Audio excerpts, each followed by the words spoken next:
Welcome to Zero to Start, a podcast about immersive development that brings you inspiring conversations with immersive creators, developers, and industry leaders. I'm your host, SICILIANA. VR glove manufacturer HaptX is set to release their groundbreaking G1 Glove, the company's first commercial product since the company began their quest in 2014 to make the virtual world indistinguishable from real life. Joining me to explore the magic of the HaptX G1 Glove and the future of human-computer interaction is Linda Jacobson, the Director of Marketing at HaptX. An industry pioneer, Linda helped seed VR technology as the world's first VR evangelist, driving early research efforts of VR in healthcare. She is a co-founding editor of Wired magazine and author of Cyber Arts, Exploring Art and Technology, and Garage Virtual Reality. Linda has helped hundreds of clients and has introduced thousands of seniors to virtual reality, social media, digital health, and wellness. Let's get started. Welcome, Linda. It's so great to have you on the podcast today.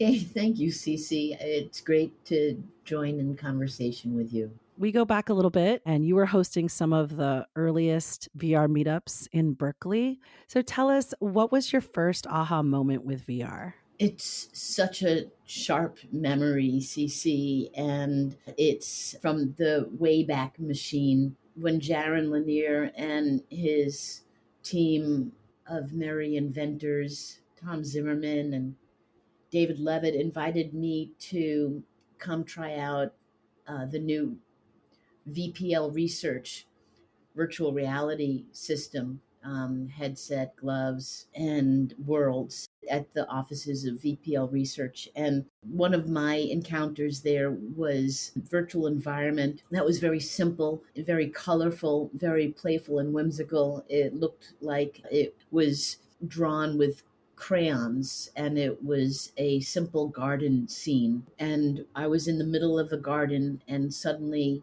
a gremlin about the size of a tennis ball comes whirling at me, flying, buzzing, and it's striped purple and pink. And it had a funny, high-pitched voice and wings like a bee's wings. And it zoomed around and around my head and was saying repeatedly in a teasing way, catch me, catch me. And the effect of the audio was spatial. So the voice was coming from all around my head as the gremlin flew around, and I caught it and it squealed.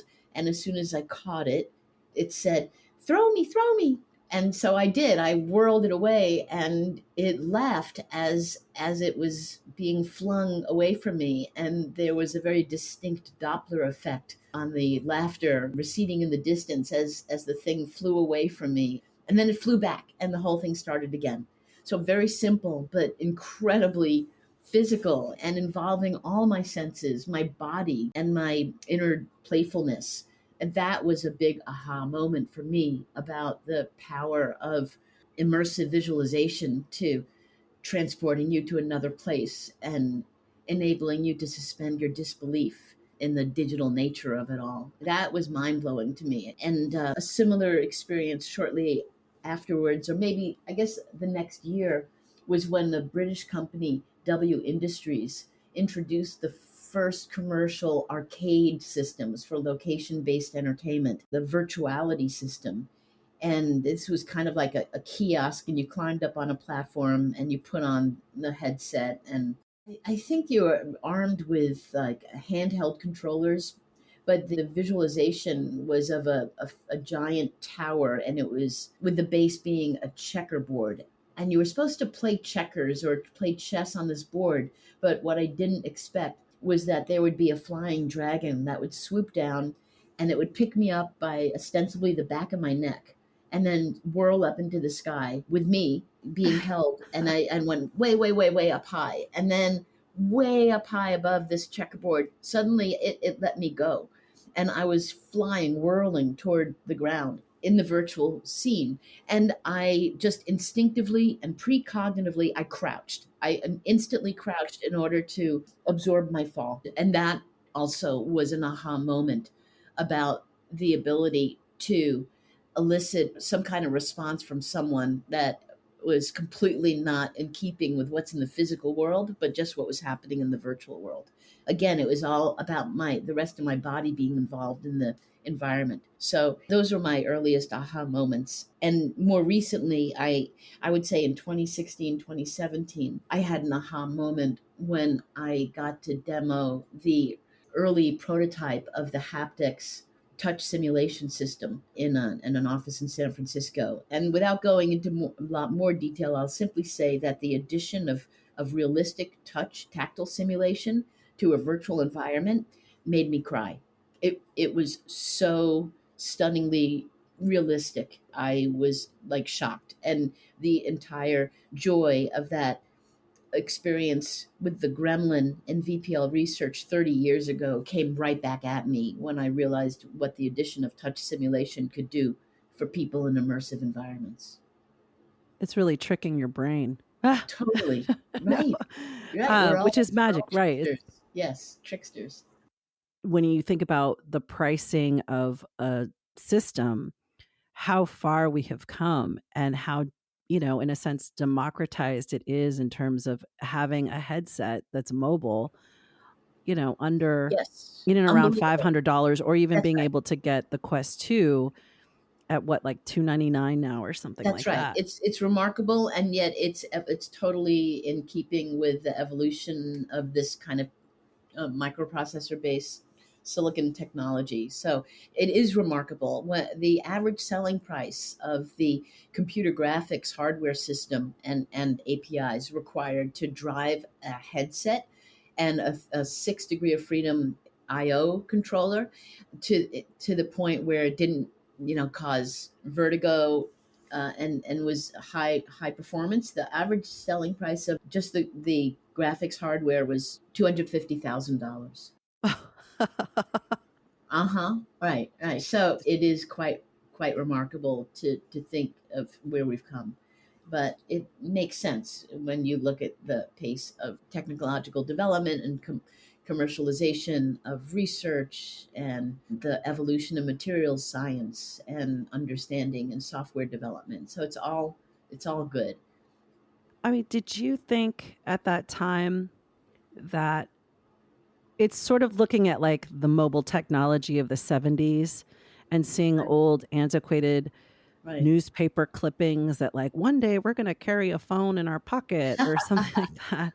And so it sort of feels like that moment again where people are talking about wearables and glasses that eventually will be powerful enough to have that lightweight form factor and really take away all of the technology part, so you don't That's even right. know. It's like using a light switch kind of thing. That's right.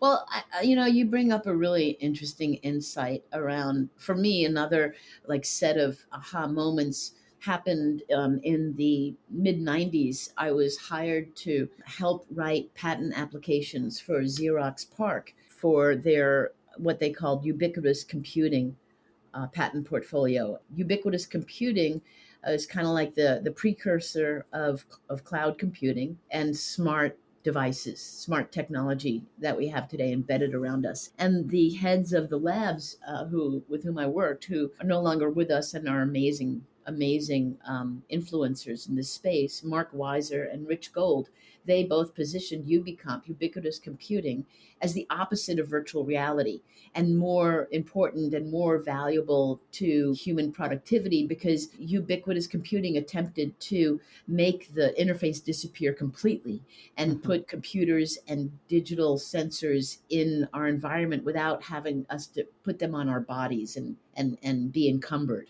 So they saw the whole process of strapping a TV monitor on your head as a ridiculous way to engage with data.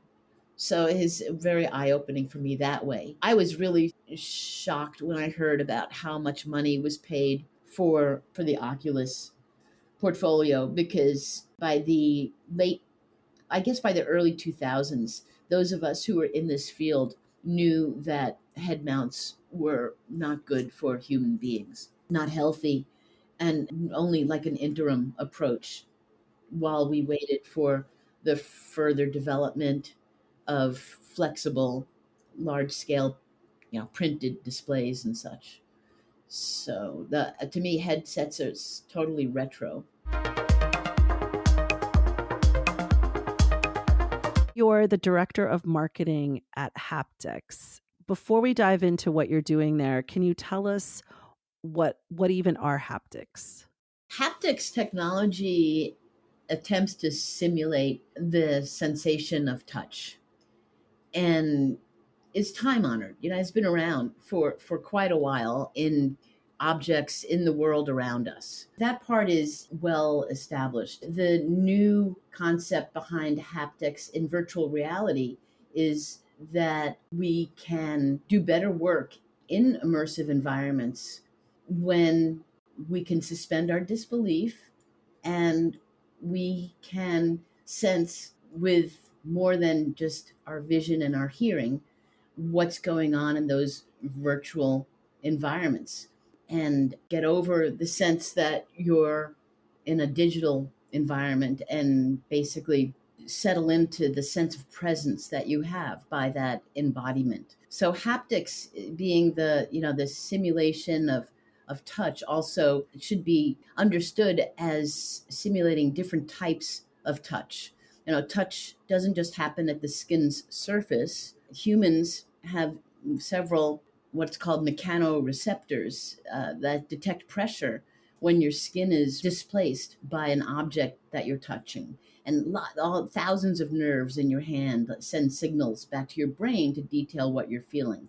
And then we also feel touch across our bodies with different levels of detail. So that's tactile sensation, but the body is also capable of feeling force, the movement or resistance applied to your musculoskeletal system, like weight and firmness, the shape of something that you're grasping. So haptics technology today attempts to simulate both tactile and force feedback.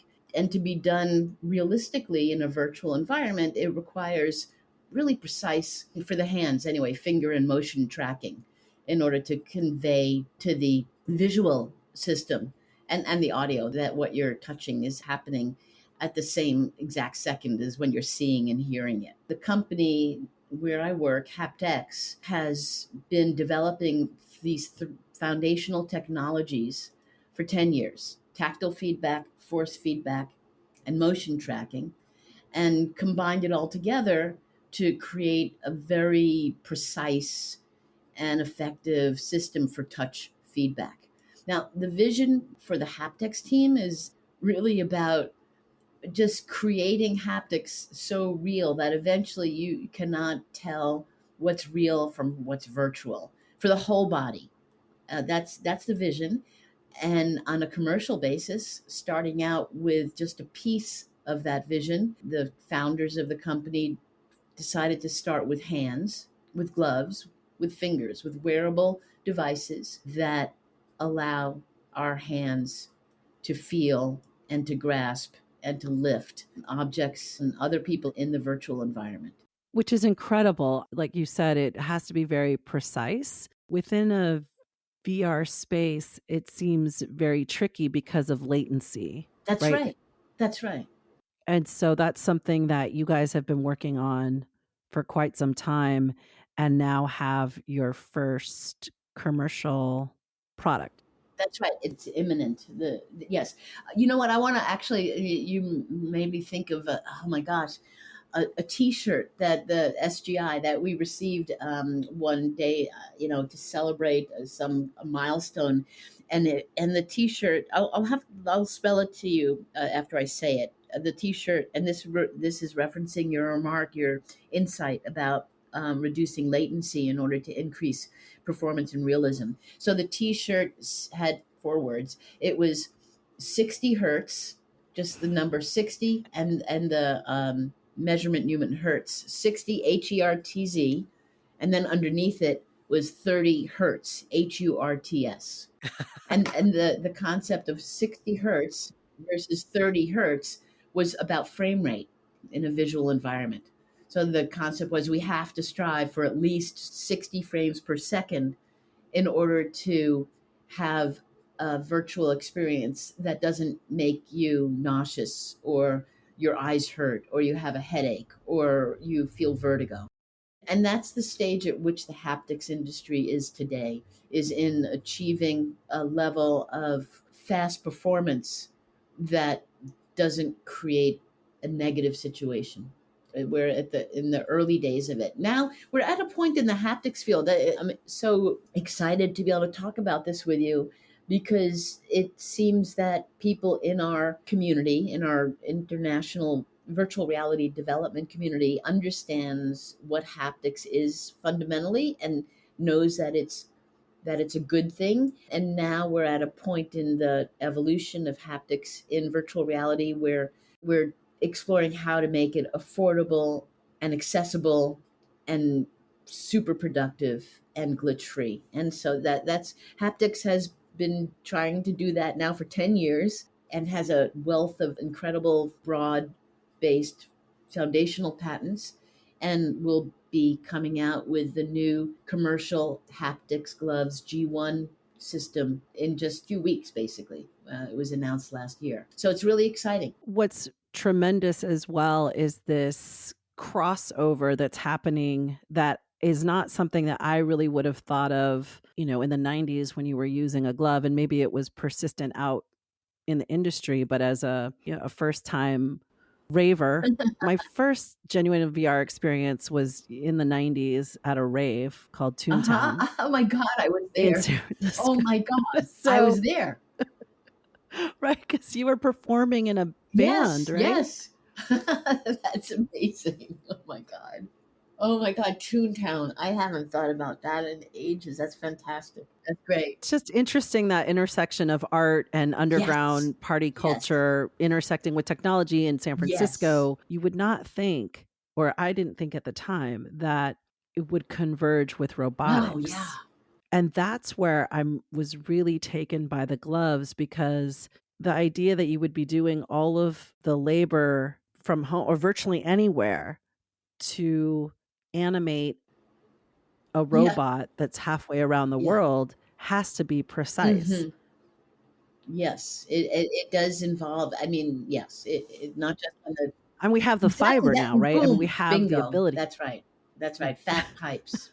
It really is just this science fiction coming to life, um, and is going to change the way that we think about our That's right. identities, right? I mean, is this what transhumanism is about? Yeah, that's brilliant. That is probably what it's like, but and it's also a really beautiful opportunity for increasing accessibility to these environments for people who may have impaired vision, but who have an amazing sense of touch and can touch the virtual environment instead and no matter where they are. The opportunities to reduce danger for people in hazardous places by allowing you to control a humanoid robot operating those places is, I think, really going to transform healthcare and the medical field too. We're really at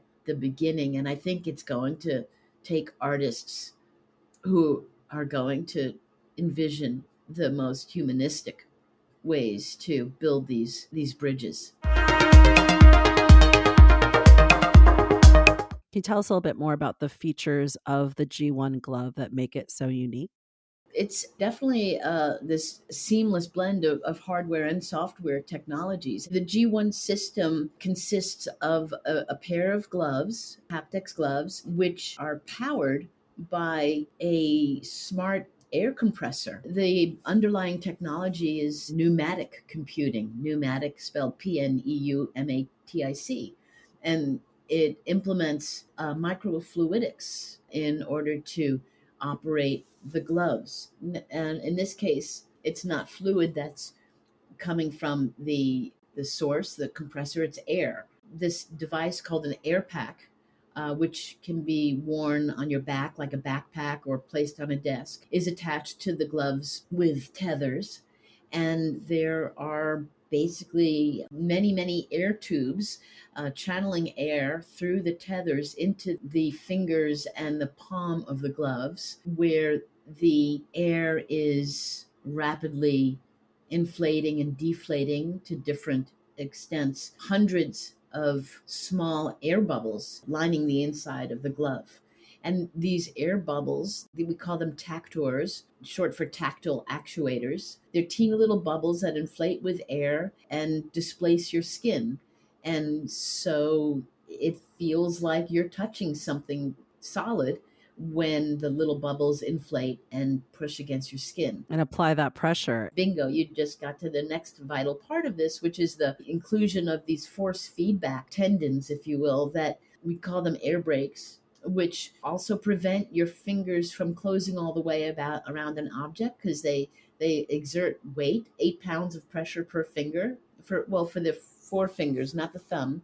So you've got about 40 pounds of pressure capable of being applied to the backs of your fingers to prevent your fingers from closing around an object all the way. And so it feels in the virtual environment like it has solidity and weight. All of this is run by the HaptX SDK. And the HaptX SDK is kind of like this whole toolkit of different plugins. We've got an Unreal Engine plugin for people using that game engine, and there's a Unity plugin for Unity devs, as well as a low-level C++ API for writing your own interfaces with other types of engines, like ArcView, like geospatial terrain mapping, is another type of kind of geospatial terrain mapping. Geospatial terrain, like Google Maps. So you could physically sense the terrain? Exactly, yes. And so the Excellent. SDK also has what's called ROS 1 and 2. That ROS is an acronym for Robotic Operating System. It's the international OS for humanoid So it's the robotics. integration Yeah, to right. take it to And that next the level. the SDK has a really cool front end and comes with all these prepackaged haptic effects and templates and demos, just with very little effort for a programmer, be up and running immediately with adding haptic effects to your virtual environments if you're using either Unity or Unreal Engine. That is so exciting. It's so cool. Well, and people could just check it out right now. The SDK is available for organizations and developers who might be interested in checking it out to see if they're ready to start implementing haptics in their virtual environments. The website the address is spelled HaptX.com. We'll have that in the show notes. Okay, cool. I'll also provide a link to you if it's appropriate for your audience, to a YouTube or a LinkedIn video of an SDK developers webinar that we just produced last week. It's non-commercial, and the people that were in it were the creative technologists from Lowe's and people working with the Department of Energy to do multi-user haptic training. Yes, we'd love to have that link in the show notes. Thanks.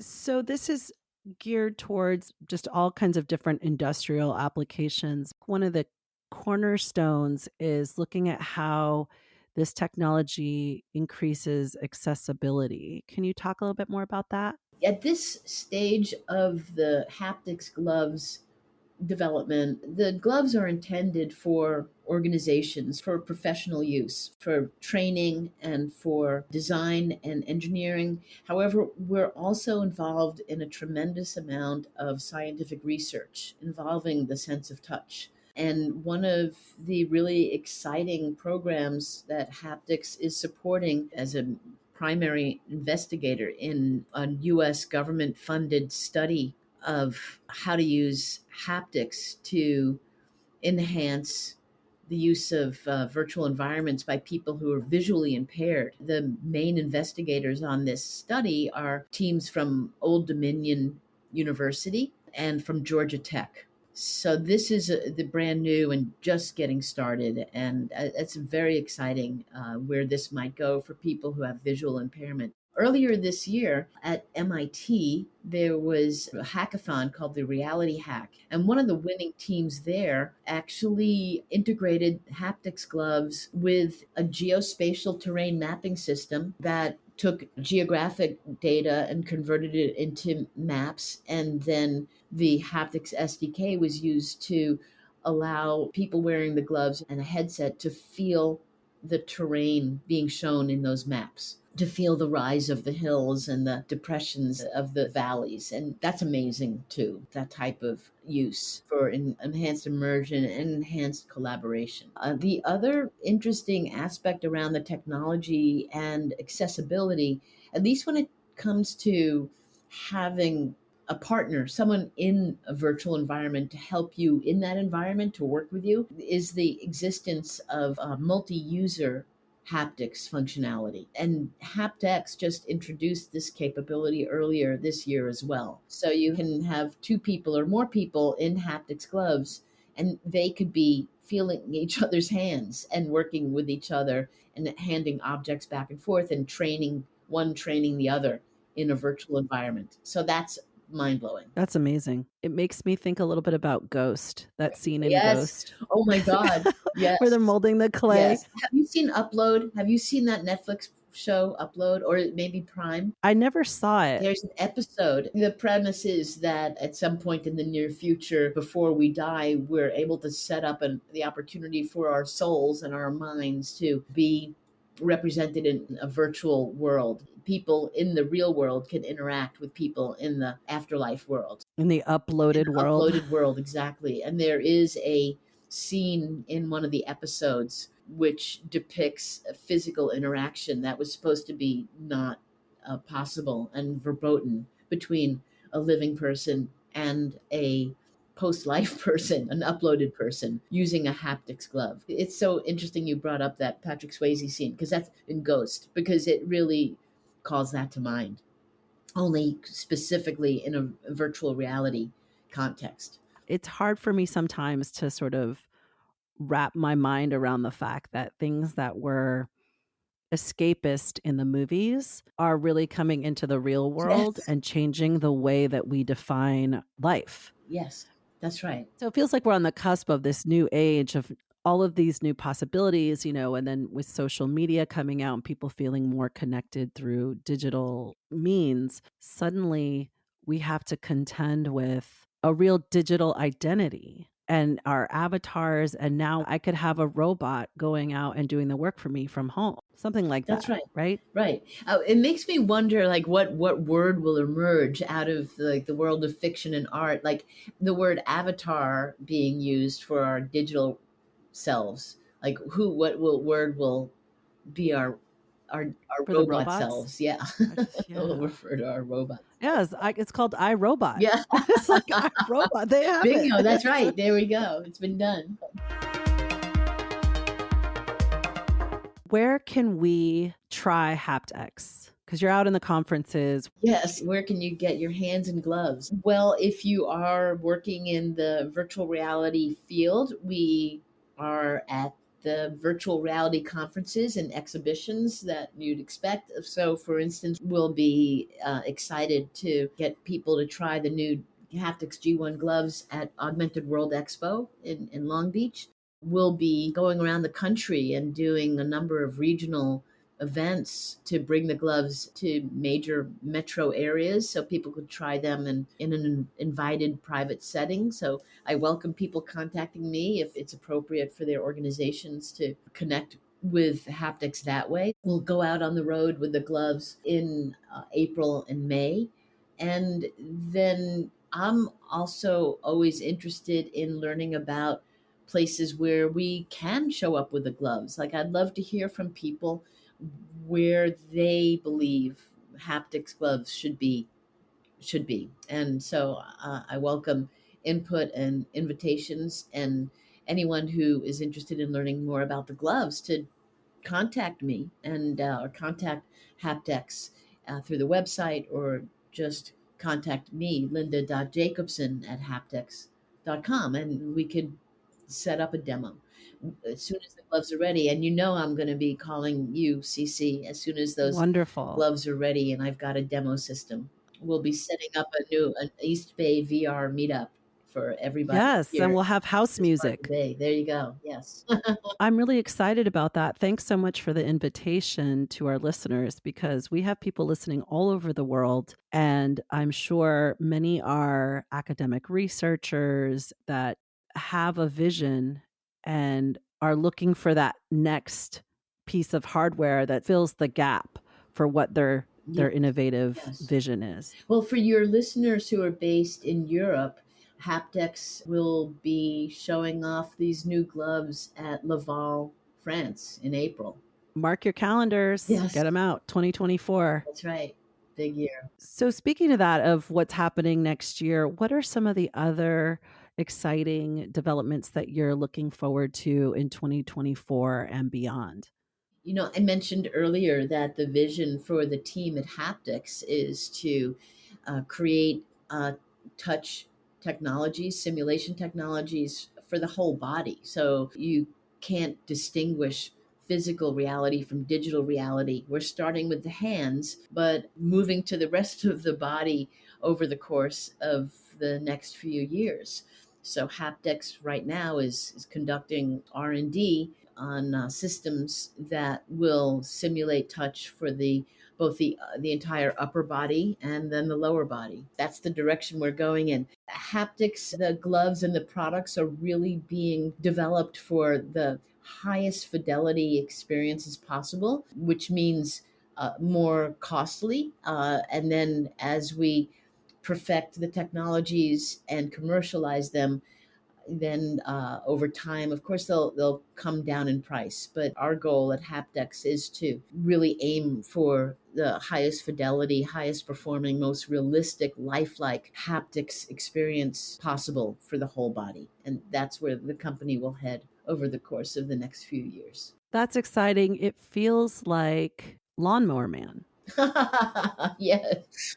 That's why I'm saying it's so weird. It's like all of these sort of 90s fever dreams of the future are finally coming to life in the real world. That's right. Although it goes back further because the founder of our company, Jake Rubin, had this concept, had the idea for haptics when he was a 19-year-old college dropout, and his inspiration and source of a vision was the holodeck from Star Trek, where you could just go inside this system and suddenly you're in another world entirely that you can see, hear, touch, smell, and taste. On demand. Yes, on demand. Yeah. So to your point, it's the world of art and science fiction that is creating our realities today and tomorrow.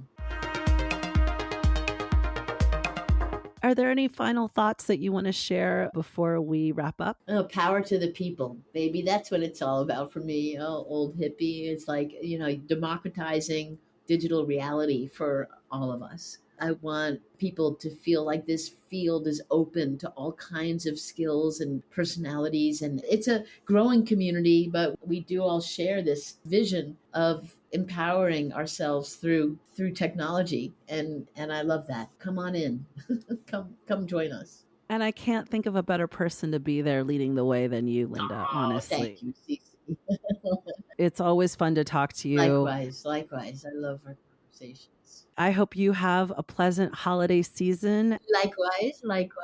And I'm super excited for what you're going to do in 2024. Me too. And I'll call you as soon as I get those gloves, Cece. I can't wait.